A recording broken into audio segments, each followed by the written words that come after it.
Welcome to Movie Friends. We're your hosts, Seth and Michelle, and today we're talking about E.T. from 1982. Directed by Steven Spielberg, written by Melissa Matheson, based on a story by John Sayles, edited by Carol Littleton, cinematography by Alan Daviow, composed by John Williams, starring Henry Thomas, Drew Barrymore, Robert McNaughton, Dee Wallace, Peter Coyote, and performing as E.T., Tamara Detrow, Pat Billon, and Matthew Demerit. Michelle, how are you? I'm good, Seth. How are you? I'm pretty good. I'm flying high across the night sky with an alien in my basket. I didn't know where that was going, but I'm glad it went where it went. Oh, It's like, okay. are you high on life? This is a weird mantra coming from you. Yeah, no, That's forget it. something I'm not norm. happy. Yeah, right? Yeah, never mind. I'm not happy guy. I know. Yeah. Yeah. Anyway, E.T. E.T. Whoa, We're out whoa, of action. whoa. Yeah. We're into sci-fi. Mm-hmm. And you like sci-fi. I do like sci-fi. It's fun. I agree. I love sci-fi. Science fiction is my favorite genre. It's so fun. Yeah. Glad to be here. Anything can happen. I know. And it's just technology that makes it happen. What do you mean by You that? know? What do you mean? Well, like if we were writing like a cop story, right, and we needed something to happen, we would need to use like plot convenience or like real weird. We would need a coincidence. In science fiction, there's just there's a gadget, there's a doodad that does that. You need to be on Saturn tomorrow. Well, get in the gadget doodad. That will make it happen. You need to understand the language of 100 aliens all at once. Well, there's a little doodad that does that. It's great. Anything is possible in sci-fi. There you go. I'll go with that. Yeah. Anything is possible. Yeah. Yeah. So, hey, we got an email about our episode from last week. I'm always excited. Folks, I just want to say we've done a lot of episodes. Some of the more popular ones, they get more listens. Some of the less popular ones, they get less listens. Do yourself a favor. If you trust Michelle and I, give yourself a personal vacation and watch Miami Connection. Please, if I'm saying that, you know you need to watch Miami Connection. And then go back and listen to that episode. Yeah. It's fun. It's great. It's a great time. And now that it's out, we can reveal how much we loved it, and there's no mystery. Michelle loved that movie. No, I really did. Yeah. And Anthony loved it too. So that's like a movie that is well loved in this household. And that's a new one that you brought to me. Yeah. This feeling is so just rare that I don't know what to do with myself. Very rarely is the name Seth spoken in good terms in the the Rubenstein Yeah, usually Victoria if it's household. like movie and Seth in the same sentence, there's usually a curse word in between there. Right.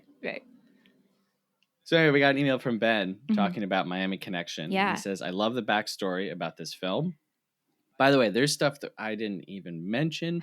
Like YK Kim, if he wasn't feeling it on set, he would make the entire cast and crew do push-ups because he was just so used to running like a martial arts school, you know? Oh my gosh.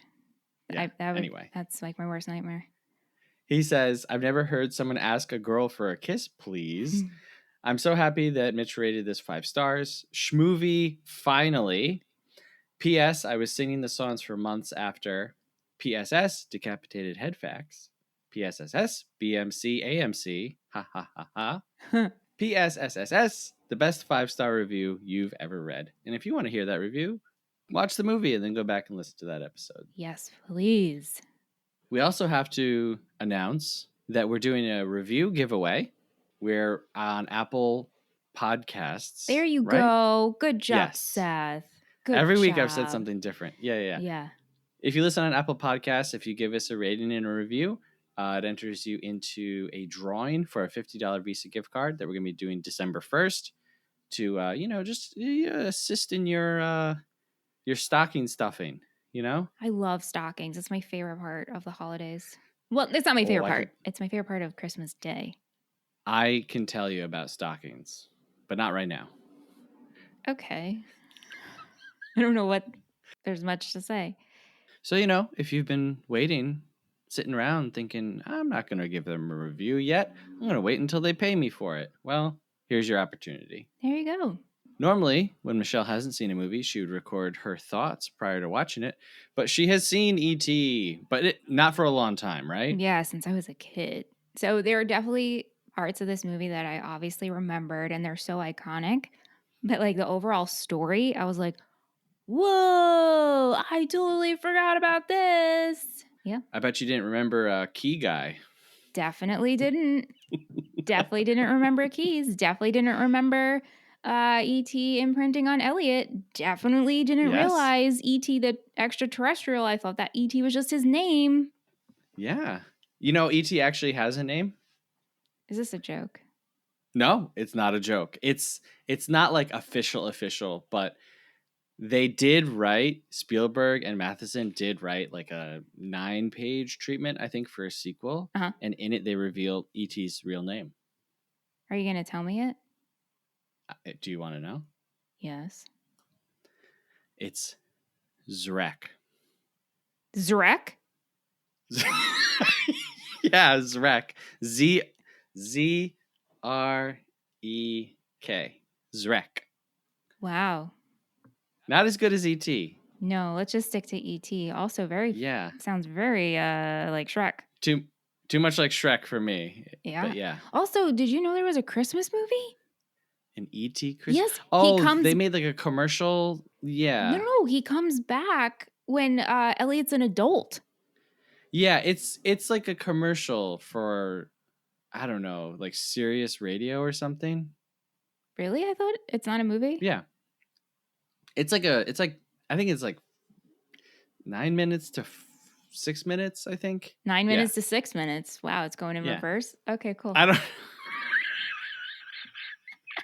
I don't know. I tried watching it, but Yeah. before watching this, but Yeah. every link that I found was like, this is unavailable. And I was like, oh, okay, sorry. Did you watch the making of ET? Because I watched like the first 25 minutes of that today on YouTube. I did. I mostly did reading for this one. A lot of Okay. times I will like try to watch a video, but Yeah. I've actually been during this week of thinking of childhood nostalgia things. I've been working with my 2 kids outside on our swing set, Uh-huh.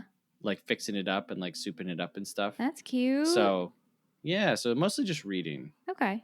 All right. I'll allow it. And I did rewatch this with them. I saw that video. Normally I watch you a movie posted. a few times. Yeah.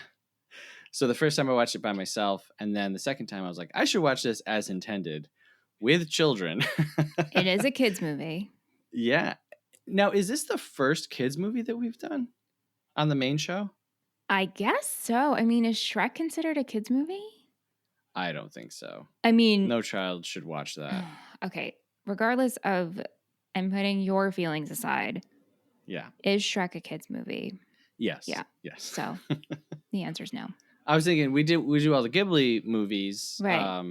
Patreon.com/moviefriendspodcast, $5 a month gets you access to 3 additional shows, including our thoughts on the films of Studio Ghibli. But yeah, okay. All right. So I guess Shrek and this, but still not a lot. No. Not a lot of them. No. So I can confirm that a 10-year-old and a 3-year-old still love E.T. Which is like the perfect age because it's like similar to Elliot and Gertie. Yeah. Well, Gertie's a lot older idea. than 3. She's 6 or whatever, but yeah. I had no clue that Elliot was 10 years old. I thought he was way younger than 10. Oh my God. But he's like supposed to be 10 and he like was 10 when he made this. Yeah. They look so much younger. Like I always remembered Drew Barrymore as being very young, but Elliot was like, oh my gosh, you are a baby. Yeah. Yeah. Did you remember any like feelings from E.T.? Well, the music, right? The music brings you right back. The soundtrack and the score is so good. Yeah, there were definitely like feelings. I remember like obviously the Reese's Pieces and the like E.T. found home, you know, which but I like and the closet. I know we're jumping all around and we'll go in some order, but jump all around. But when Gertie dresses him up, I remembered that scene. And for some reason, the claw in the fish tank. Oh, the shark. The shark. The fish eat the food. Yes, and the shark eats the fish. That's right. I very much nothing eats remember the shark. that. Yeah, that whole little tool. I remembered that. You want to know what I remember as a kid? What? A horrifying space suit astronaut barging into the front door and then the back door. What the heckles? And then suddenly your house gets swarmed with scientists. No idea why. And that was a memory / nightmare that I had as a kid that I had no idea where it came from. Oh my gosh. Until I rewatched E.T. when I was probably like 8 or 9. You know, so I would have watched E.T. when I was super, super young, probably like my son's age, right. like 3. Yeah. And whenever I would see like a spacewalk suit, because I think that's what they call it, right? That's only for spacewalks that they use those. It would just like freak me out. And rewatching it this last week, I was just like, that is so scary. And like, why? Why are they doing that? Also, like, they're just so prepared to take over within like 5 seconds they're set up. Well, if you're listening to this show for the first time because you love ET, first of all, we are not a here's everything that's wrong with this movie podcast. No. Also, we are not a we're going to lay out all of the facts and all the details. There are so many details to ET. It's insane. Oh, yeah. There's a documentary just about the Atari video game that was made in conjunction with the release of this movie. Whoa. Okay? There's a ton. There's a ton of stuff. So if you're screaming right now saying, you didn't mention this, we know, we don't care. But I will say this. How did they have a little ET-sized coffin ready to go? That's what I'm saying. It's like the perfect size for his face. I know. Like, I guess it's like we're to assume these scientists have been making, hypotheses about what could be out there and what they look like and the size and all the things. So did they have to de-extend E.T.'s neck to fit him in there, or did they have to have it extended? Did they have 2 different versions? Or like when maybe they came it was in and he was dying? Right. Oh. Get the extended version one, guys. Maybe it's like a dining room table where you have like the what are they called? The leaves. The leaves, the leaves that come out. Yeah. And that's what they had to use. I mean, as I'm watching this, I'm not thinking all the time like, I don't know about that. I don't know about that. I don't know same. About that. It's fine. And this is a kid's movie. Yeah. You know, like I think you can enjoy it for sure as an adult. Absolutely. I think you might enjoy parts of it more as an adult because you catch on to more things. Yeah. One of the things I noticed with the scientists, it's 8 minutes into this movie before there's any dialogue. Yep. And all we're getting is E.T., or Zrek, as I like to call him, and his companion, mom, friend, I don't know. We don't know. And they're gathering up like plant specimens, right? And then we get the government guys who are chasing them. And it's all communicated visually. And I think it's done that way because it's for kids, where if you had scientists talking, they would be talking to each other as scientists and kids wouldn't understand what they're saying. And like, even when the scientists come into the house, the only time you really hear them talking is when they're talking to the kids and the kids are responding as kids. So like that was done really, really well. Absolutely. And like, it's confusing and scary, like it would be like if you were a kid. Yeah. So yeah, my memory of this movie is just it being totally freaky and like freaking me out. Were you afraid of E.T.? Not really, because I was born in 1988. This releases on VHS in 1988.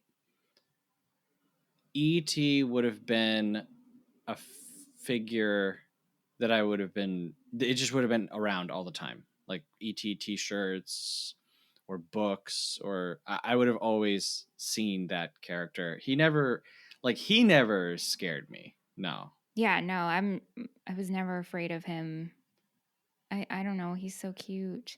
I mean, now watching it, like the fingers, which was done by a mime, by the way. Yeah. Which is so cool. Yeah. Like in the whole like making of ET, like the background of that and who was in Sure. the costume and then the hands, it's all really fascinating. But the hands are very like the finger movement is They're very iconic. It's very rare that yes, a finger of a character is iconic yeah. throughout pop culture. And also when we see the inside of him, like we see it Yeah. glowing from afar, but then when we get close, I was like, Yeah. this is kind of gross. Oh, real Yeah, gross. it's very gross, and it is like, oh, you're very like thin and um like vulnerable and like fragile. Yeah. But, like, that's the kind of alien that this is. They're just there like gathering plants. And like his Yeah. power is like, oh, I can make things come back to life. I can heal things. Right. He doesn't have any like weaponized powers, No. which like even in a movie like The Iron Giant, which is about a young boy finding, an alien life form thing that has weaponized powers. ET is just like, dude, he okay. You said that ET is cute. We're gonna talk immediately after this about the design of ET, the puppetry, all that, and how great it is. ET is the most ugly, disgusting looking thing imaginable. When in the beginning, right, he only extends his neck when he is relating to the kids, and I think it's to make himself look more like them. But in the beginning, when he's waddling around through the forest, he looks like a turd. Like he just looks like ET just looks like a sack of poop Oh walking no. No. He's like a around. pug and he's like Oh my god. but rest assured, if I was in a backyard and I saw ET and a ball was thrown back to me, like I would freak the fuck out. I mean, Oh, no way. There's no no way. way. But if I got to know ET and how he's Well, sure. sweet, I'd be like, he is very cute.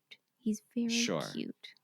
E.T. Right. E.T. is And the way like he emotes. that guy that you made fun of for being ugly, but then like years go by and you get to know him and then you start dating and then you have to pretend that like you never called him ugly. And you're like, Nope. no, he's handsome to me. Nope, Seth. I didn't do Oh, that. that's never happened to you? Just me? Sorry. Wow. Ooh. So E.T., they make 3 different top halves of E.T. to use in the scenes. It costs $1.5 million on a $10.5 million budget. Wow. So 1/10 of the entire cost of this movie is just E.T. Well, honestly, that makes sense to me. Hey, it's about ET and we're trying to make a realistic looking alien here. for how good it looks It and looks for so how good. much he's on screen, Right? I think, yeah, it totally makes sense. And no that it CGI, costs that much right, money. at this time. Nope. Yep. And You honest, get the floating balls. Sure. That was you get them flying. Obviously, that's but it looks great. It looks really good. And like a lot of yeah. No, go ahead.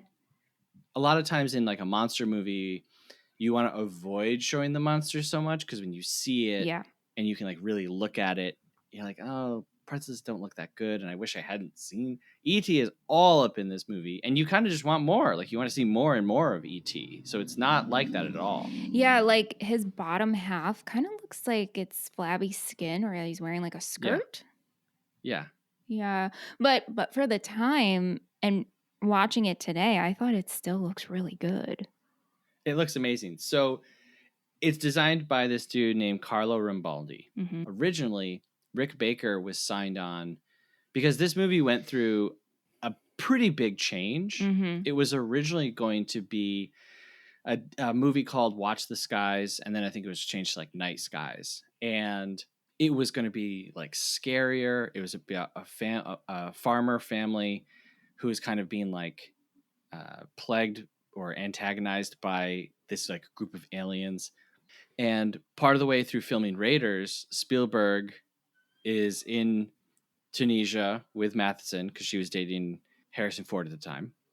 And he's just like, I'm not feeling this anymore. Like, I don't want to make this like scary movie. I want to make a movie closer to Close Encounters of the Third Kind, which was much more like contemplative and, what he said was he was like, I want to get back to like more of a spiritual movie, like Close Encounters, not like a thriller movie. And so that movie kind of split off into Poltergeist and Gremlins. And the writer, the dude who wrote the original script for it, the first draft, John Sayles, he went on to make this movie called Brother from Another Planet, which is about an alien coming from another planet. So like that one treatment kind of turned into like 4 movies: E.T., Poltergeist, Brother from Another Planet, and Gremlins. Rick Baker did, I think, $70,000 worth of work for that movie. And then they're like, we're just not going to do it anymore. And so that led to like this huge fight between Spielberg and Baker. And so it's like, you know what? We can't go to him for E.T. We need to go to this other guy. And the guy that they went to, Carlo Rambaldi, amazing, genius. He did parts of the head for the xenomorph from Alien, which is like one of the most iconic, animatronic puppets of all time.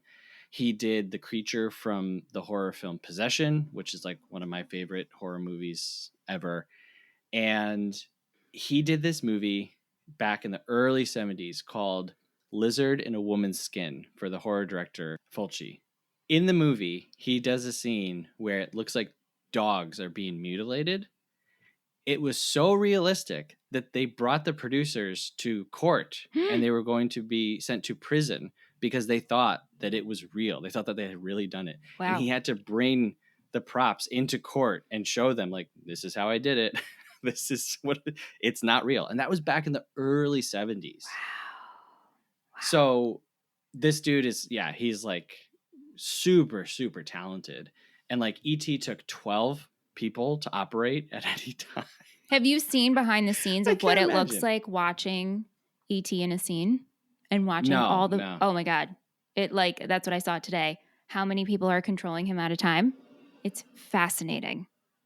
I can imagine working on a team of 12 people.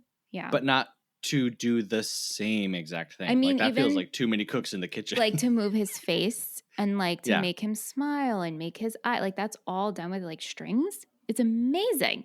I was like, wow. Yeah. And it all paid off. So this movie was like a huge success. But beyond its success, it holds up. So much so that when they did like a re-release of this, did you look into anything about like the digital version? I didn't. And honestly, like we rented it. I don't know if I saw the digital version. Would I know? No. The digital version is like kind of no longer available. Oh, okay, good. Because I was like, this doesn't... Because when I was talking to a friend and telling them what we were covering, he was like, oh, whatever you do, don't watch the enhanced new version. Right. And I was like, oh, okay. I didn't pay attention to it. Yeah. So I would have seen that as a kid. And E.T. is like fully CGI. You can look up screen comparisons next to each other. He looks, I say he, I don't know. E.T. They. Who knows? They. Yeah. E.T. looks completely different. Why'd they do this? Like, because this is what they do? It was just kind of like what they were doing. They changed a few things. Come on. One of the most famous ones is Spielberg had them remove the guns and turn them into walkie-talkies that like the government has. The guns. Okay. But he came out later and was like, I completely regret doing that. Like that I should not have done that. There's no reason to do that. You know what I mean? It's not like anyone's watching that and thinking, whoa, guns are cool. Not at all. Like at all. I don't even remember the guns. Right. Well, right. And that's kind of another thing is it's part of the story. Yeah, it just kind of like washes over you. Yes. It's not like they edited out like E.T. using a racial slur or something like that. Right. Like, it was all very superficial stuff. And yeah, they just wanted E.T. to be like more lively and like move around more. But this puppet looks so good that like the entire world just completely rejected like a better, quote unquote, better looking version of it. That's impressive. That's really, really impressive. Yes. Yeah. Okay, I have a question. Because I did not go to school. Okay. Did you ever dissect a frog in school? I have so many notes on this, Seth. Okay, take it away. Okay. Number one, I'm not going to speak for the country. Okay. But I don't know of anybody in elementary school who dissected a frog, let alone kill the frog they're about to dissect. This was bonkers. Absolutely bonkers. Yeah, when the teacher says, like, be careful with the scalpel, I was like, do they give kids scalpels in school? Okay, so to continue on, I did dissect frogs in 10th grade in biology. 10th grade, though. 10th grade. Sure. Not when I was Not 10 years old. Yeah. Yeah.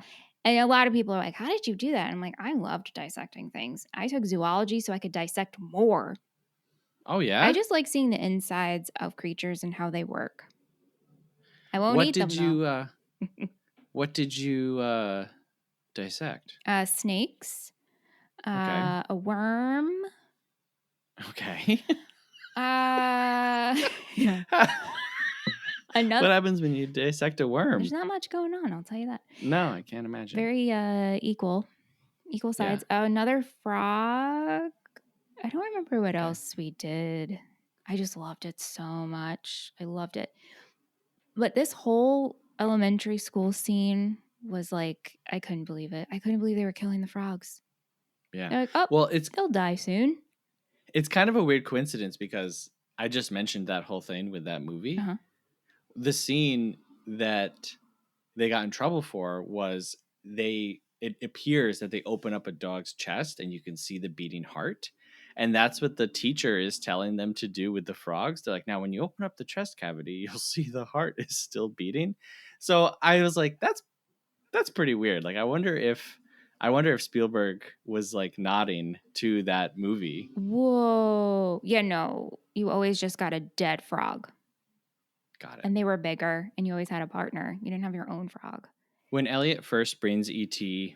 up into his bedroom, they're kind of like miming hand movements. And I think that's when the two of them start to like overlap or like connect with each other.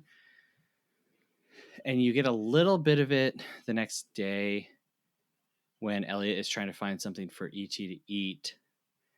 And he's downstairs and E.T.'s upstairs. And E.T. opens up an umbrella and it scares him. Elliot downstairs like screams and drops the milk. And the first time that happened, I was like, what the heck is going on here? Yeah, well, I was confused when I don't really understand it. Elliot initially, when he brings ET up, Elliot just gets tired all of a sudden. And I was like, yes. What? Yep. What is happening here? And then I was like, oh, we are imprinting. Yep. Yeah. Yeah, hardcore. Yeah. So then when Elliot has to go to school, the first thing E.T. does is get drunk. This was such a choice. Don't you think this was so strange? Oh, it's so ridiculous. It's really ridiculous. But it's funny. It's funny. It works out. Drunk little kids, that's always funny. He did a great job. He does a really good job. Especially there's a shot where he kind of like looks over his shoulder at the girl behind him and like smiles. It's pretty funny. It's pretty great. And then that whole scenario of like freeing the frogs and then we're kissing the girl, I was like, this is ridiculous. Yeah, the whole save the frogs because then E.T.'s watching TV. Yeah. And then he sees the love scene on TV. And so then Elliot's like, I got to kiss this girl. It is so crazy. But he like, don't you think it's insane? He waits for a kid who's like crawling under his legs and like hops up on top of him because he's so much shorter. Yes. It is really insane. And like, I have been very vocal in my public movie life about how much I do not hold Spielberg in like the highest regard. What's the deal with that? Are we going to talk about that? We can. Why do you hate him so much? We can. Well, but I just want to say, like, as far as this scene goes, to me, like, it runs the risk of being like real stupid. But I think it actually looks great. And there's one shot in particular when all the kids are just throwing frogs out the window, and like the sound kind of drops out for a minute, and the music comes in. it's great. I think it looks really good. There's a little girl with pigtails who's just like, her eyes are like bull. She's like covered in frogs. Oh. She looks like a character that should be in the Addams Family or Yeah. Tim Burton film. Yeah, it's very silly. In a pretty like scary and depressing kids movie. You know, think like, this is depressing? oh yeah, the parents are going through like a separation. Sure. Yeah. Elliot isn't really accepted by his older brother at first. You know, he's kind of like pushed Which to the I totally side. forgot Michael existed. Yeah, and I will say Michael, he starts out like a little, you know, snot-nosed kid, but I think that he does a pretty good job. He does. One of my favorite scenes in the movie is when Elliot tells him, like, you gotta go find E.T. He's in the woods. And Michael like takes off on the bike, and then he's like dodging the cops and finds E.T. in a ditch, which we will definitely talk about. Wait. What's your problem with Spielberg? Okay. I only have like a few, but what I will say is E.T. kind of doesn't have any of those problems that I have with him, which I might credit to Melissa Matheson for such a wonderful script. I don't know. So I have seen like 90% of his work. So I'm not just like, oh, I hate him and whatever. I feel like he's had like really great success with a few movies that are beyond iconic. They're like pillars of pop culture, including Jaws, including E.T., Jurassic Park. Close Encounters is my favorite movie by him. I hate that movie so much. But then so much of his stuff, I think, is less than great. And it's not just that it's like boring, it's like gratuitously heartfelt or like way too long and doesn't know how to end. And you know what is great about this movie is it just ends. There's no like fade to black and then fade back in and we see Elliot and it says 3 months later and he's riding down the street in his bike and he looks up and sees another rain. The movie just ends and that's great to me. Yeah. So what I will say is Spielberg is one of the most important American directors. He does have genuine talent. He has helped push the technology in film forward time and time again. I have a lot of respect for him. I just don't. I would never count him among my favorite directors. If you gave me 50 directors, he wouldn't even enter my top 50. Good to know. Yeah. So, but E.T. is great. Yeah. He did a great job. He had a vision. I kind of mentioned it just now. Tell me about E.T. in the ditch with the raccoon. What's going on there? How much did they have to pay to have a handler have the raccoon there? Or was the raccoon just there and they're like, this is awesome?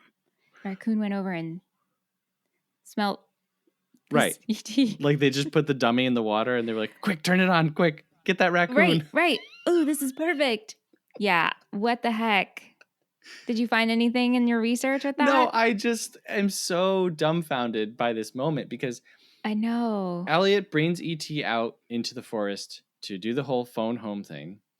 And Elliot's like, it's getting pretty late, E.T. I think we should probably go. And E.T.'s like, no. And so Elliot's like, okay. And then he falls asleep. Why does E.T. wander off? Well, why not? He probably has hope. He might feel like he's getting a signal. I guess so, but like I think that's what it was. I don't get it. I'm determined. And then I guess like he gets, I don't know, like does he start to like crumble because Elliot is kind of a life force and Elliot leaves him while he's sleeping? I don't know. It's so weird. We don't have to really think too much about it. No. It's the power of love is ultimately what it is, right? We get the scene where the mom, played by Dee Wallace, incredible. I think she's so great in this movie. She's really good, yeah. She's reading to Gertie. Oh my God. played by Drew Barrymore, who is also really great in this movie. And she's reading the part of Peter Pan where Tink takes a poison and you need to clap in order to bring her back, right? And Elliot, when he's at the custom built E.T. coffin, says, I will always believe in you. You know, all my life, I'll always believe in you. And I love you. And that's what like restarts E.T.'s little paper heart thing. And when he starts talking again, oh my god! Oh yeah, when he opens the thing and ET's just like, E.T. phone home. E.T. phone home. E.T. phone home. It's like, yeah, man, I got it. That scene. No, but Elliot's like, shut up, shut up, shut up. It's so cute. Oh, it's great. It. The E.T. phone home thing. My God, they say that like 100 times in like 3 minutes, and they're all just like saying it to each other. And he's like, yeah, E.T. phone home. Yeah. Well, Gertie like taught him this. Gertie teaches him how to talk. Okay. Drew Barrymore. Yeah. Is she not the cutest person on this planet? She's great. In as fact, a child, she as an adult, auditioned. I love her so much. Well, I can't speak about her as an adult. I haven't really followed. No, her. I'm gonna speak. I think she's a national treasure. She's America's sweetheart. I would want her to play me in a movie, even though we look nothing alike. Okay. I love Drew Barrymore so much. Anyway, continue. What were you going to say? Drew Barrymore, she's great. She had a great talk show. She did. But yeah, she interviewed for Poltergeist, right? She auditioned for the lead in Poltergeist, and Spielberg was like, maybe not this one, but I've got a better one for you. And totally, 100%. Like, this is like the nicer, sweeter movie. And then she thought E.T. was real. Yeah. And I just like, she made me cry. I cried multiple times. With Gertie? I couldn't stand it. Yes, I couldn't stand it. Poor aunt sitting next to me. I'm like, oh my God. This kid, Gertie. I love her so much. She's great. Apparently, the whole I don't like his feet was something that Drew Barrymore really said when she first saw it. Oh my God. I love that line so much. Yeah. Like, I don't like his feet. And Elliot's like, they're just feet. But it's like perfect because this is how kids are, right? Yeah. Yeah. Yeah, I love her. So yeah, like what causes E.T. to kind of like start falling apart? It might just be that he's so far away from his own family, right? Because when he kind of revives and his heart is going again, Elliot says, does this mean that they're coming? And he's like, yeah. And so maybe, maybe E.T.'s like health arc was just like the spaceship getting further away and then the spaceship coming back. I don't know. But I'm sure like a kid doesn't care. Like a kid just knows like E.T. is sick. And like, what a great job, honestly, by Henry Thomas in this role as Elliot. Oh my God. The scene where E.T. is dying and he's just screaming. He's like, he came to me. You're killing him. I was like, this is too much for a kid's movie. Like, he's like ripping off all the stuff on him. I'm like, dude, this is nuts. The kid acting in this movie is phenomenal. It's great. I think across the board, it's great. So good. And I was like blown away with his performance. Yeah. Like truly. I'm like, how do you even like a kid to understand those feelings and take direction and truly like execute it? Mm-hmm. Did he win an Oscar? He did. He needs an Oscar. He did not. He should though. He should win an award. I had sent you the recorded audition tape that he did. Yeah. If anyone listening hasn't seen that, highly recommend you watch this. It's literally just Spielberg explaining what's happening in the scene, and then immediately they launch into it, and this kid is like crying and acting and to an adult, and he's like yelling at this adult, and it's great. I mean, it's very, very impressive. Kid actors are always, it's always pretty tough, but he knocks it out of the park. I feel like in this movie, it's the adults who are more surprising. Like Dee Wallace as the mom, it's like she's kind of having to pull above her weight a bit to match like what the kids are doing. Right. And something that you had mentioned to me, which I didn't know, is that the movie was shot in order. That's what I read. Yeah. Which I love. If I ever made a movie, which sometimes I think about, I really do want to make a movie. Sure. I would want to shoot it in order. Yeah. I understand, like, logistically, that's not always the case. It makes Yeah. the most sense. Yeah. But they did that so, like, the kids could feel the range of emotions and it made the most sense for them. Right. I was like, oh, that makes so much sense. Yeah. Yeah. Yeah. They only shot for 61 days, which is pretty What? surprising. Yeah. It's pretty surprising, honestly. And especially considering the logistics of how many takes it took them to operate ET, like pretty amazing. Do you know, and I should have asked you this beforehand so you could have prepped, but do you know if they shot in an actual house, like on location? I believe that they did shoot in a real house because later on in Drew Barrymore's life, she utilized the same house in Charlie's Angels. Oh. Yeah. I think I've seen that movie. But really quick, before we move on from Dee Wallace and the adults in this movie, yeah. Do you know that you and I are older than the mom in E.T.? No. No! No! I hate when this happens so much. How old is the mom? She was 33 when they made this. Oh my God. Yep. It just makes me feel icky. And it's not in a bad way. Like there's something wrong with her. Yeah. It's just like I still feel like I'm 15 and someone's letting me live an adult life. Sure. And I also feel like if you put me next to her, do I look 36 and she looks 33? I don't know.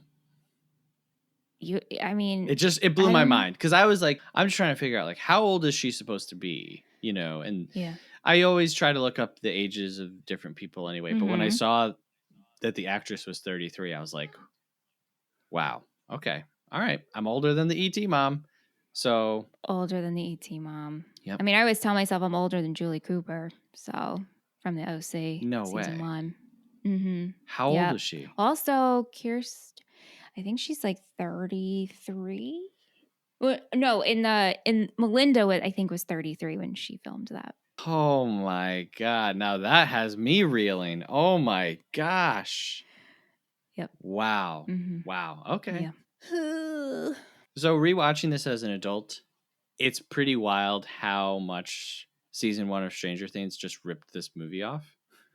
And of course, it's like an homage and it's like influences, but it's like they looked at the first scene of this where it's like, hey, look, a bunch of kids sitting around playing D&D. What if that was just the whole movie? And if instead of an alien, it was like this girl who's been experimented on and she also kind of can't talk and she also kind of has like powers and really connects to the main character. And instead of Reese's Pieces, it will just be waffles. You're right. At first I was like, yeah, the D&D thing. Yeah. And then you went and I was like, oh. And the bikes. Whoa. Oh, and the bikes. And the government agents. Yeah. Yeah. It's E.T. Stranger Things season 1. It's just E.T. Mixed with other things for sure. But sure. Yeah, it's real. If you're a big Stranger Things fan, go back and watch E.T. and you will see all of it laid out for you. Mm-hmm. Mm-hmm. Yeah. Yeah. And again, no disrespect to them. It's a great show. But sure. Yeah. And you can see how E.T. is so geared towards kids when you look at Stranger Things, because that was more geared towards teenagers or young adults. Right. Yeah. Did you read in your findings about the M&Ms and the Reese's Pieces? Yes, which is so funny to me.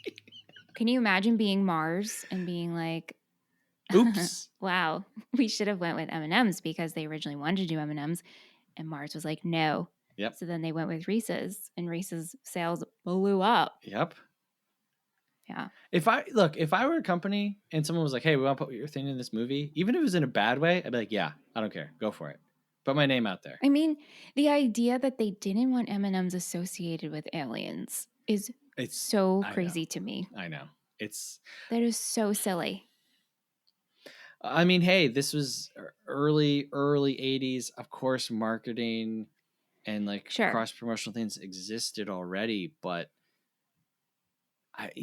to what extent? I don't know. But after E.T., I bet you a lot of companies really rethought, what they signed up for or not. Because this movie was huge. It ran for a year. Yeah. Wow. Like to date, it's made like upwards of $700 million, but that's counting the 2 Wow. or 3 re-releases in theaters. This movie made crazy money. Wow. Wow, wow, wow. So we would be very remiss to not mention, of course, we've already read his name, but John Williams, one of the greatest film composers of all time. Oh my God. Yes. This soundtrack rules. So good. Gives you the feels. You know, I'm sure we don't need to, but I wrote down a few just to list them here. He, of course, has written the theme for Star Wars. Which they reference so much in this movie. Indiana Jones. E.T.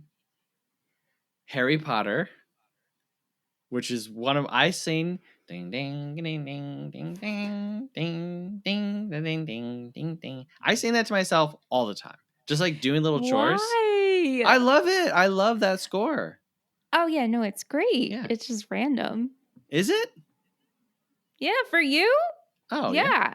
Okay. Yeah, I didn't know you were into Harry Potter. Oh, I could talk about Harry Potter. Yeah, you should have Ant on and you guys can discuss the Harry Potter Hey, movies. maybe next year, Patreon exclusive show. Ant has 2 loves, Harry Potter and Fool's Gold. Harry Anter and the Setherer's Stone. Sure. Theme for Jurassic Park. The theme for Jaws. Home Alone, which is another God, fantastic. So and a little film called Superman. Oh yeah, It's nuts. that one. It's nuts. Wow. And then, of course, many other great scores. But like at a time in my life, I maybe would have been like, I'm too cool for school. And like, you know, like all these movies are big popcorn movies. And, you know, they're not all my favorites. But you cannot, I think that you'd have to be trying to be a jerk to not look at those movies, look at those scores and be like, this dude is on fire. Oh yeah. Yeah. Oh yeah. And tell me you're gonna sit there and not get chills all over your body. Of course. While you're trying to be a jerk. Of course. No, it's great. Our resident graphic designer, Matt, who did all of our logos. Yeah. He just recently, like last minute, was able to get some tickets to see John Williams live. Yeah. Wow. Yeah. Oh my gosh. Can you you just imagine? cry the whole time? That's what you do. Just cry. Right. Like I feel like you would just sit there and be like, wow, like yeah. Hey, I know that one. Right. So I do have a theory about something in this movie. And it was like really bugging me until I kind of like pieced it together. This movie is like the whitest movie ever made. And I don't mean that in terms of like white people. There is like white, buzzing, foggy light over and over and over again. And I started writing down how often it happens, thinking, oh, I'll just read this on the show. And the list got so long that I was like, if I read this on the show, it'll be so boring. So like, are you talking like the use of a fog machine? No. Okay, so I'll give you an example. When Elliot is throwing the ball into the shed, right? We get that white light coming out. Got it. Yep. When Elliot goes to do the dishes, we get this like steam coming up with like white light coming through it. Of course, there's like the moonlight through the clouds. When E.T. leaves the bedroom while Elliot is at school, he is bathed in this like white. A lot of the colors in the film are like really muted, and a lot of the costumes, I don't know, like it's not like a movie that's completely devoid of color, but everything feels like really, really muted until the end when Elliot puts on the red sweatshirt, and it's like the brightest thing in the movie. And when you see him like riding, even like ET is draped in like a white thing, he's sitting in a white basket, and Elliot just like pops like crazy. And that image became like so iconic. And I think it's because millions and millions of people in the theaters, they're sitting there through this film, not necessarily noticing like, wow, this movie's kind of washed out, and wow, like it's all white and white light and smoke and fog. And then boom, right at the climax when like the music cuts in and they start flying and you see this like kid in red. In fact, all of the other kids in that scene, they're wearing either like gray or like tan, and it's just him, and he's like blazing red. And it's a trick that Spielberg would actually use in another film, Schindler's List, which is all in black and white, and then we get the girl in the red coat.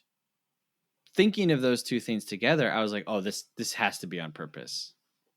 Oh, I'm sure it's on purpose. Yeah. I mean, don't you think it's like red associated with the heart? Elliot is the heart. Yeah. And that's what's driving forward? Yep.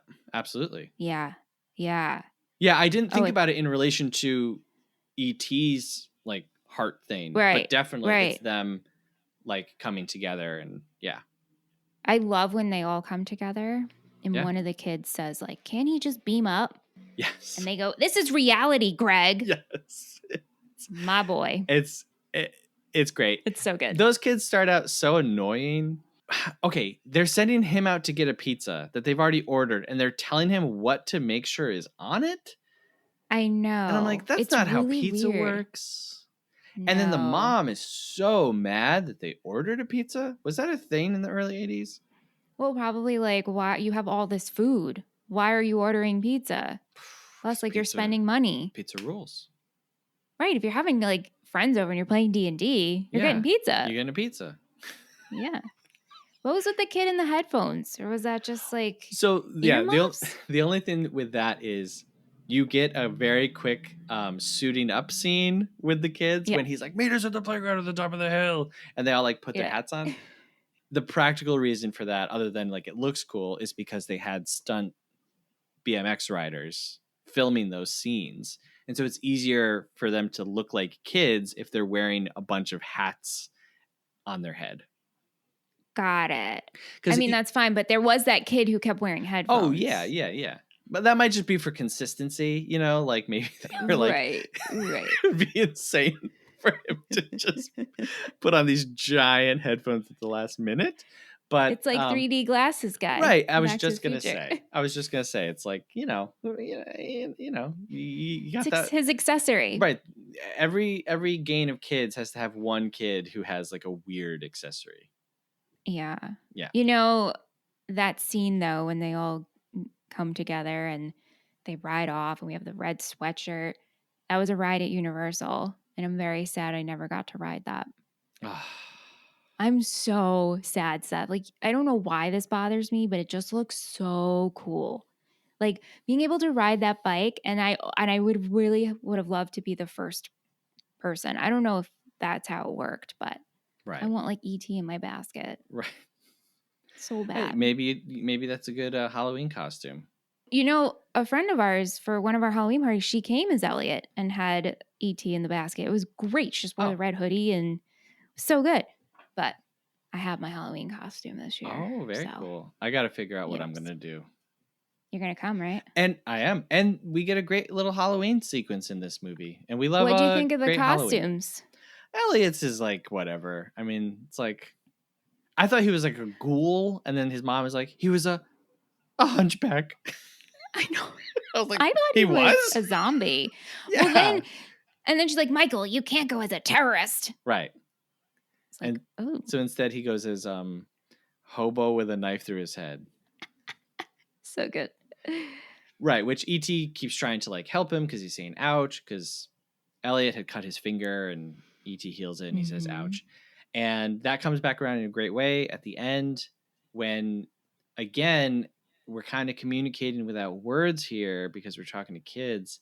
And E.T. goes to Gertie and he says, be good, because that's what she said to him. And then he goes to Michael and he's like, well, we didn't really have any recognizable callback phrases, so I'll just say thank you. And Michael's like, you're welcome, sir.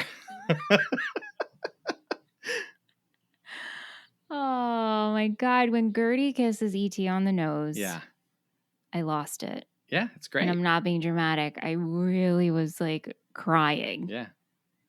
My heart was exploding. Yeah. with that, the scientist guy, do you think him and the mom got together? I think that's probably supposed to be like the idea, because like I didn't catch his line until my second watch through. When Gertie walks up to the mom and she's like, "I'm supposed to give you this note, but not until after everybody leaves." He's kind of like talking to her and he's like, "Yeah, you'll probably be contained for like 8 to 10 days and then they'll let you go." I thought that he was a cool character because he's part of the science guys, but he's like cool and he's like, "Hey, let Elliot say goodbye to the dead alien. Come on, everybody, get out of here." He Yeah. genuinely didn't, I feel like normally in a movie, he'd be like lying to Elliot to like get at the alien, but yeah. I didn't need to see those keys 20 times throughout the movie. Like I didn't need to know that was him at the very beginning. Like who cares? I know. Like we could part figure of it the out. Spielberg thing where I'm just like, okay, I got it. Keys. All right. If I hear keys, I know it's him. Too bad it doesn't matter at all, but okay, whatever. Well, it's like the reveal. Sure. You had the keys. It was you all along. That's the point of this movie. Yeah. So then, E.T. goes to Elliot, and instead of saying, like, "I'm going to miss you," or like, "I'm really sad to be missing you," he just says, "Ouch." And Elliot says, "Ouch," back. And it's like, that is very, very good use of like the minimal language and emotions. And then, they do their thing, and Elliot, E.T.'s like, "I'll always be here." And, does a little like flash shock. He's like going to touch him, and then at the last minute, his finger lights up, and it's like, "Whoa, bro, should have warned me." Yeah. And I love it. It just ends. The movie just ends, and Elliot's standing there, and it's like you can tell like he's a changed person, but he's grown up, and he's okay with E.T. leaving because he knows that's what's best for him. And towards the beginning of the movie, Michael yells at Elliot and says, like, "Why don't you think about somebody else? Like, why don't you think about how other people feel?" And when E.T. dies for a moment in there, Elliot says, "I don't even know how to feel anymore." And like, I actually just don't feel anything. And so this is Elliot going from, there was a time when E.T. was gone and I just was dead inside, but now E.T. is leaving and I'm okay with it. So it's like he's grown, even just over the short, 30 minutes of movie time. But it's great. Yeah. It's great. It's so good. How'd your kids like it? They loved it. My 3-year-old freaked out at the jump scare in the cornfield. Yeah. Which, can someone in Northern California confirm, do you have cornfields in Northern California? I mean, in someone's backyard? Maybe it was just like their personal corn. Yeah, everybody just grows like a little cornfield in the backyard. Yeah. Casual growth. And hey, genuinely, I don't know. Like I thought that seems wrong, but then I thought, where do I know? What do I know about corn and where it comes from? You know what I mean? California could be the corn capital of this country for all I know. Say that 5 times fast. I'm not. Okay. So he was real scared by that. But then, he was really into E.T. and every time E.T. was not on screen, he would just keep saying like, "Where'd he go? Where'd he go?" Oh. And then when E.T. would come back, he'd be like, I found him. And the only time that he was not engaged in the movie was during the part kind of around when E.T. was like dying or like dead. Yeah. He kind of like wasn't paying attention. But then as soon as E.T. revived, he like jumped back up on the couch with us and was like all in and watched it through to the end again. And it's almost a 2-hour movie. Yeah. That's so sweet. What about Job? He loved it. He thought it was great. Yeah? Yeah. Yeah. Is this his first time seeing it? Yep. Wow. Yep. Nice. Yeah, it was great. That's great. And like I was more tearing up, not for myself, but just thinking about them seeing it for the first time.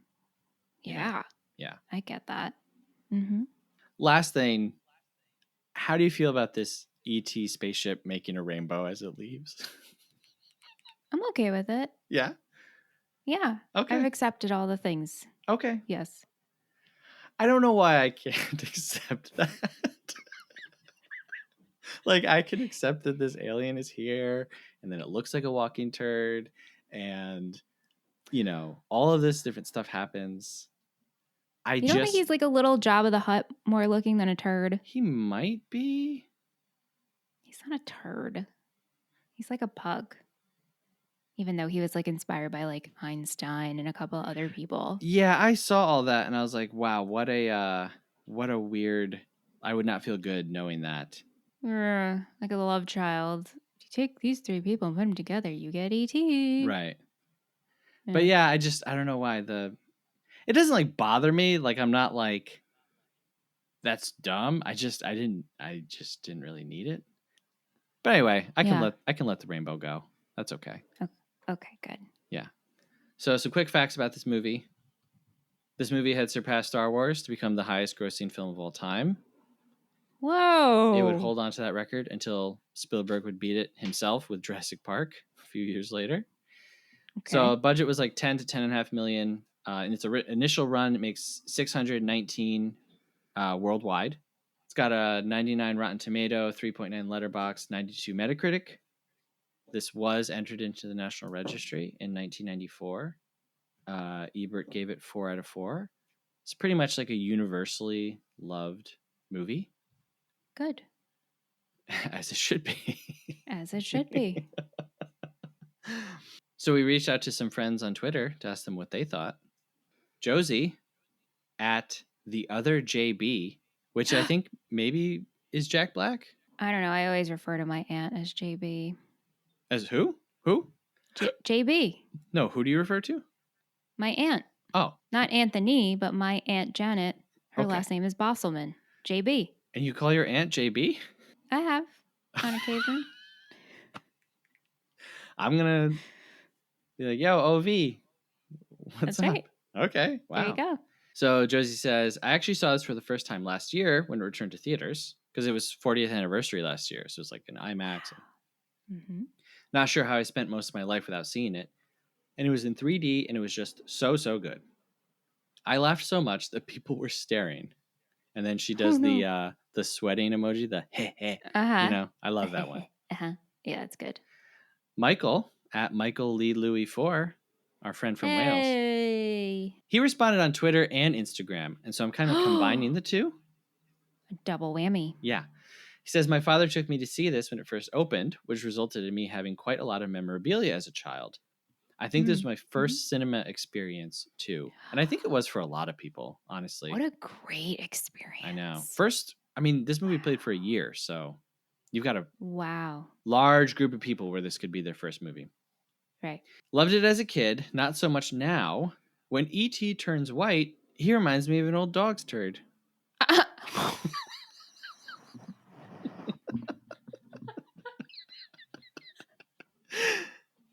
And I gotta say, I agree. Wait. Like an old dog took a shit or a turd you haven't cleaned up yet? A turd you haven't cleaned up yet. Faux show. Yeah, dog. 100%. Yeah. That's what that looks like. Yeah. But E.T. was just like, needed some lotion, you know? Oh, well, it was like, how can we make this guy any more disgusting? Oh, I know. Let's let him come on. He's not disgusting. Why can't they all look like that? We don't know. Aliens could look like that. Then they'll all be disgusting.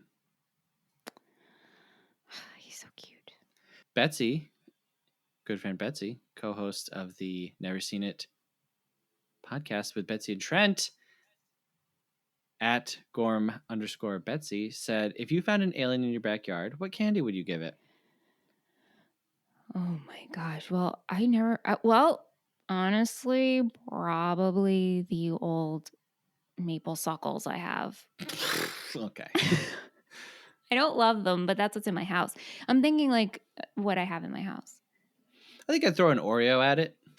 Oh, you know? Good one. Yeah. And then see if they twist it. Yeah. And how they eat it. And then you could observe. Right. That's literally what I was thinking. Yeah. But I wouldn't I would take it also because if it's like aerodynamic shape, I could kind of hurl it. Like a Frisbee. Like a Frisbee. So yeah, like I feel like if I took a handful of candy and threw it, like that's aggressive. So aggressive. And like, honestly, I don't want to. You can.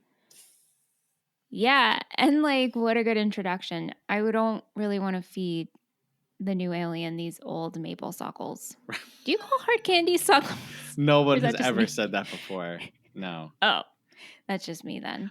Doesn't that seem like a all right. commercial from like the mid-90s? Like me walking out into my Hi. backyard with Have a you bag met of... me?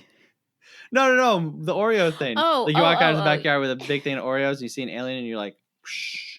Yeah. Let's make it. Alex at Alex17 2005 _ Futuristic to me. said, I wore the VHS of this out as a kid.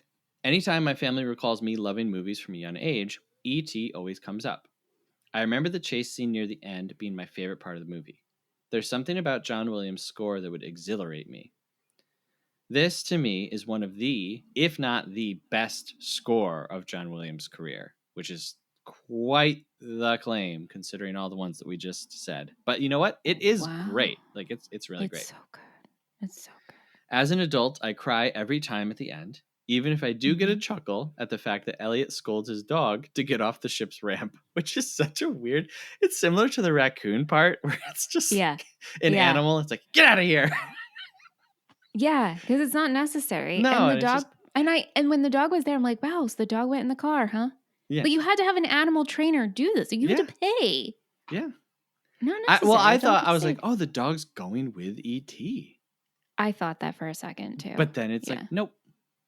No. Like you think E.T. will turn around and be like, good dog, and then disappear. Good dog. Yeah. Yeah. I love that Spielberg edited the film around the score rather than force Williams to cut any of it out. As far as the edited version, I did buy the DVD when they did that. That's out of my collection now. I now own the Blu-ray, which was remastered from the original cut. I didn't cry. You did. Oh, yeah. Multiple times. Yeah, you did.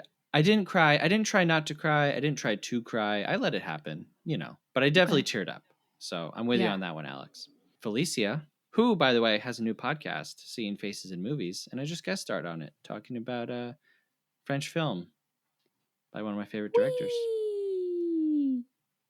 At Cinemaroni, she said, the first time I saw this, we rented it from a video store in a gas station, and it's one of my favorite memories.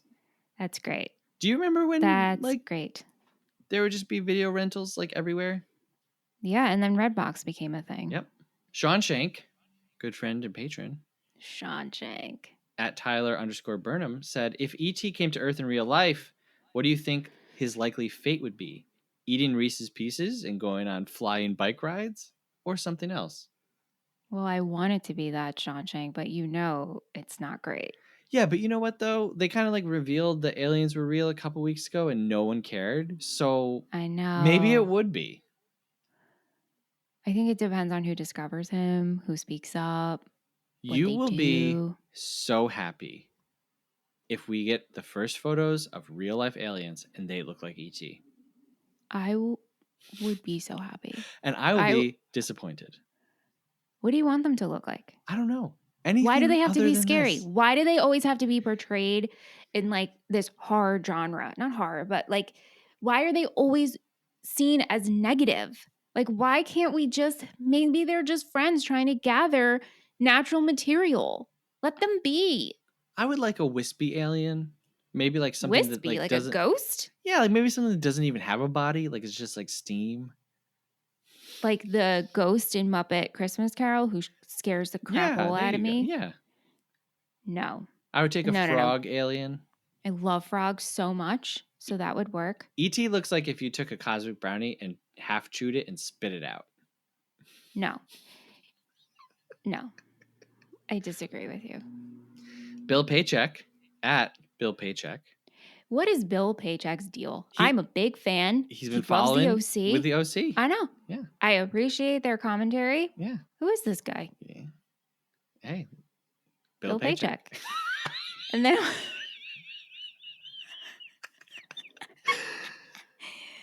he says, I hated the CGI release, making my boy all nimble and athletic. He shouldn't run and jump when being chased in the woods with his glowy. He's meant to mechanically glide while you hear him struggle with asthma. Oh, I know. Yes. You know the voice of E.T.? They found her in a store. She was just a normal person. She smoked 2 packs a day. And the sound editor heard her and was like, you are my E.T. She recorded for 1 day. She got paid, I can't remember how many. It was a few $100. And that was it. Wow. And then the other sounds were like raccoon and... Yep, they did all kinds of different things. Yeah. Burping and yeah. Uh-huh. Okay, K at KMSTX78 said, I was born in 1978, and my earliest memory of life is seeing E.T. in theaters in 1982. I assume it was that summer before I turned 4. When it gets to the scene where Elliot discovers E.T. in the cornfield, I flipped out and began sobbing uncontrollably. My father carried me out into the hall, and I was unable to return until the science class scene in which the frogs are released. So that was a while. Oh, that's a long time. Yeah. Later that day, I was apparently taken to the doctor, and it was determined that I had broken out in hives. I've never experienced that phenomenon since. 2 years later, the film was released in theaters. I was about 6, and I went, perhaps to prove that I could handle it now. I clearly loved it because dreaming of owning it became a pastime of mine. When I was 9 or 10, E.T. became available to purchase, and I had saved up to buy it. I walked to the local Top Video to buy it with my plastic Mickey Mouse bank, and I literally dumped the coins out of the bank onto the counter, much to the dismay of the cashier. An hour later, I was kicking back at home, watching this amazing movie on my own terms at my own house, 6 years after it was in theaters. Those were the days. I'm happy for you. That's great. Got over the hives. That's it. And then over on Instagram, we heard from watch.with.c, and she said, wonderment, heart eye emoji. Also scarring as a kid, though. When Elliot is sick and E.T. pulled away, crying emoji. Yeah. Yeah. And finally, we heard from Erica Harold Hueter. I'm definitely saying that name wrong. Oh, but don't judge Seth. Keep an eye out for her. She might be joining me for an episode on a new release this month. What? She said, this movie terrified me, particularly that scene of E.T. in a ditch. All scary. And I haven't watched it since. Oh, it is jarring when we see that. It's terrifying. It's terrifying. So those are some friends that we know. Now we're going to go to a segment of the show where we hear some reviews from people that we don't know. It's called Half Star, 3-Star, 5-Star.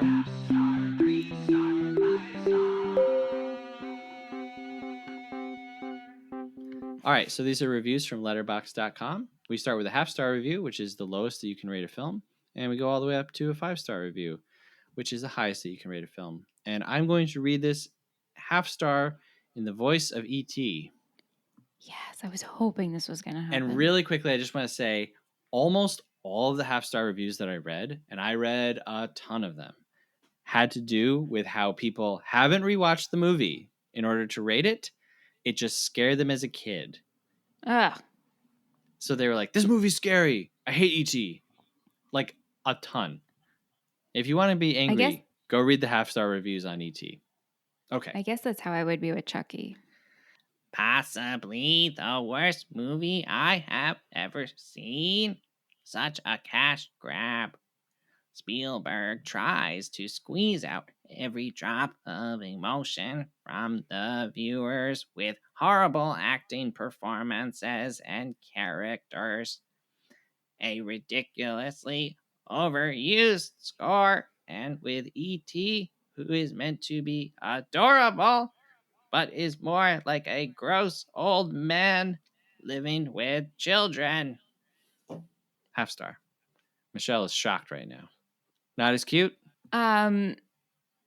It was giving me like Mars Attacks. Oh, okay. And also the lemon grab guys from Adventure Time. Okay. Did that hurt your throat? Not really. I could do that. Oh, because that could definitely be a voice of something. Yeah. It's not E.T., but it's definitely an alien. All right. What's your E.T.? I don't know. Don't put me on the spot. I feel like...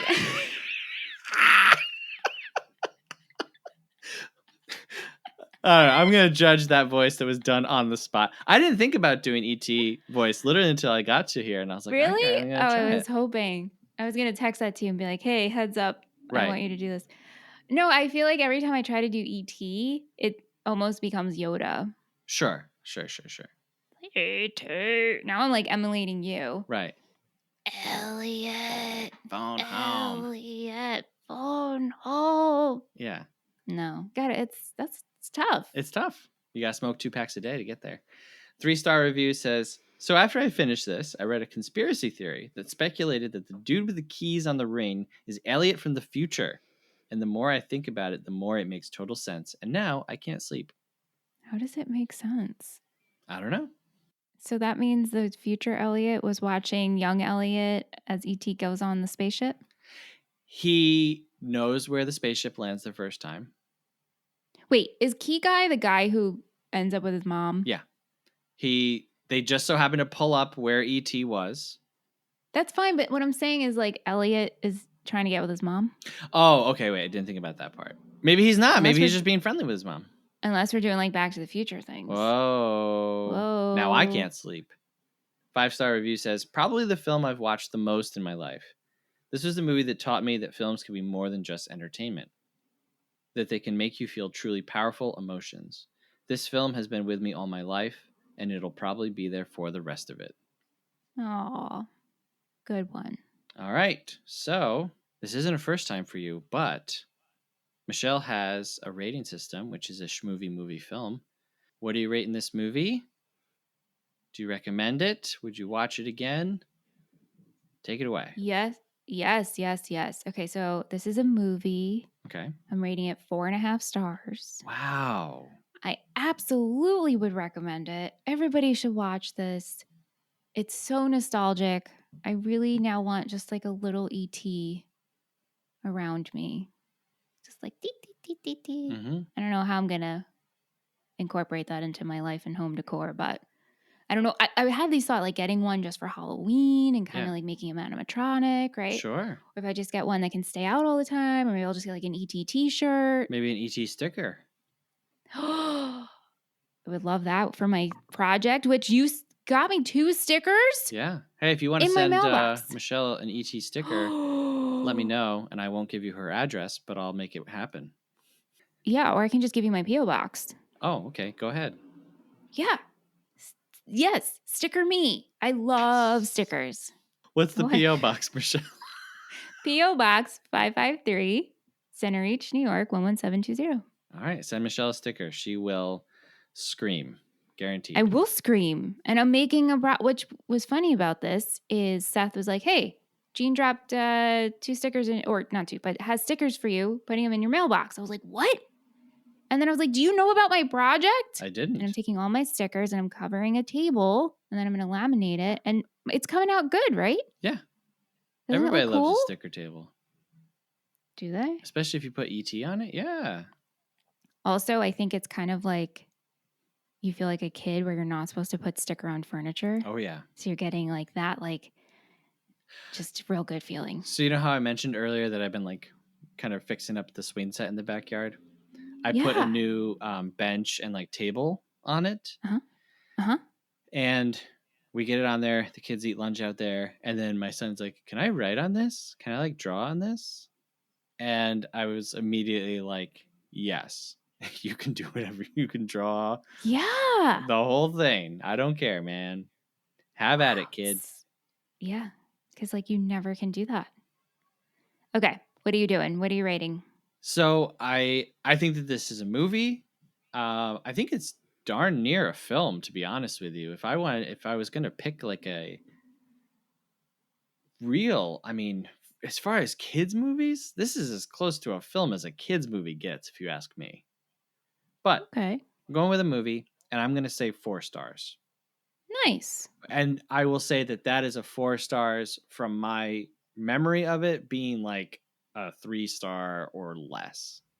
So I've very much come around on ET this watch through. Wow. Yeah. Awesome. Hey, Sci-Fi Month, off to a great start. Yeah, I wonder how the others will be though. Uh-oh. Ooh. All right, next week we are going to do The Fifth Element from 1997. It's directed by Luc Besson. It's 2 hours and 6 minutes. And it's currently streaming on Prime. And this is a fan favorite of our good friend Cosmo. Oh, Cosmo. Yeah. In fact, I was just thinking about it today when I was putting all the notes together. Last December, I did a DVD Blu-ray giveaway just randomly on my Twitter, and she won it. For The Fifth Element? Yeah, and she requested The Fifth Element, and I sent it to her. Oh my gosh. Yeah. And it was real weird because I was like, hey, I don't know you, but give me your address. And I promise all this is on the level. And right. yeah. Right. Trust me. I'm just Seth. Wow. Okay, cool. Fifth Element. Cool. Here we go. Hey, if you want to just trust me. I couldn't think of a better segue than that. We'd love it if you would rate and review the show. Remember, until December 1st, enters you into the drawing for a $50 Visa gift card. You can also support the show, patreon.com/moviefriendspodcast. $5 a month gets you access to 3 additional shows and a patron-only Discord. We're doing the movies of Studio Ghibli. We're doing Freaks and Geeks episode by episode. And we're doing a movie a month with a different friend. And it's a movie that we love, that they love, that maybe we don't love. I don't know. Who knows? We got a good one coming up this month with Felicia. And I'm not going to announce what it is yet, but I'm excited about it. And you can always send us an email, moviefriendspodcast@gmail.com. We'd love to hear from you. All right. Well, thanks, Michelle. This was fun. This was a good one. I'm glad we did this one. Okay, I'm glad too, because I really enjoyed revisiting this as an adult. Yeah, and this was like kind of like your pick, honestly. It was. Yeah. Seth gives a list, and I put little notes next to yes, no, maybe. Sometimes it's little surfer guy emojis. Do you like that? Yeah. I like my rating system. Yeah. Yeah. There's a lot of surfers. You know we're in good territory. But like we knew we were doing Sci-Fi September months ago. And months like a ago, year almost. Michelle was like, E.T.